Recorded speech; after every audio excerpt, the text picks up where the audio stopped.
નમસ્કાર દર્શક મિત્રો, ટીવી18 ન્યૂઝમાં આપનું સ્વાગત છે। ટીવી18 ન્યૂઝ ગુજરાતની પળે પળની ખબર ધરાવતી ગુજરાતી ન્યૂઝ ચેનલ છે।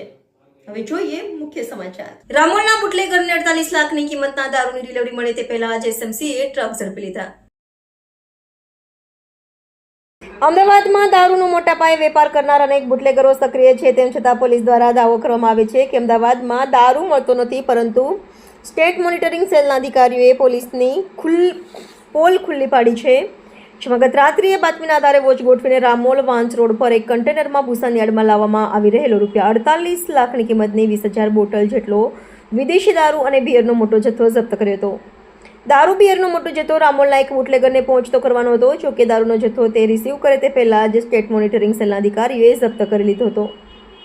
સ્ટેટ મોનિટરિંગ સેલના પોલીસ ઇન્સ્પેક્ટર એવી પટેલને બાતમી મળી હતી કે રાજસ્થાનથી એક ટ્રકમાં ભૂસાની યાર્ડમાં દારૂનો મોટો જથ્થો લાવવામાં આવી રહ્યો છે, જેના આધારે મોડી રાત્રે વોચ ગોઠવીને એક ટ્રકને રોકીને તપાસ કરતા તેમાંથી 20,000 બોટલ જેટલો વિદેશી દારૂ અને બિયરની બોટલો મળી આવી હતી, જેની કિંમત આશરે 48 લાખ અંદાજવામાં આવી હતી। આ અંગે ટ્રક ચાલક જય કિશન જાટની પૂછપરછ કરતા જાણવા મળ્યું હતું કે લુધિયાણાથી સંજયસિંહ નામના વ્યક્તિએ દારૂનો જથ્થો ભરાવી આપ્યો હતો, ત્યારબાદ તે વોટ્સએપથી કોલ અને લોકેશન મોકલીને ગાઈડ કરતો હતો। રામોલ પહોંચીને ટ્રક રામોલના એક બુટલેગરને આપવાની હતી, જે ખાલી કરીને પરત કરવાનો હતો। આ દારૂ લાવવાના બદલામાં તેને ₹30,000 આપવાના હતા। જોકે સ્ટેટ મોનિટરિંગ સેલના અધિકારીઓએ સ્થાનિક બુટલેગર સુધી પહોંચે તે પહેલા જ દારૂ અને બિયરનો મોટો જથ્થો જપ્ત કર્યો હતો। આમાં કેસમાં રામોલ પોલીસની ભૂમિકા અંગે પણ તપાસ કરવામાં આવશે। હાલ પોલીસે 48 લાખના દારૂ અને બિયર સાથે 88 લાખનો મુદ્દામાલ જપ્ત કરી વધુ તપાસ શરૂ કરી છે। ટીવી18 ન્યૂઝ ગુજરાતી, અમદાવાદ।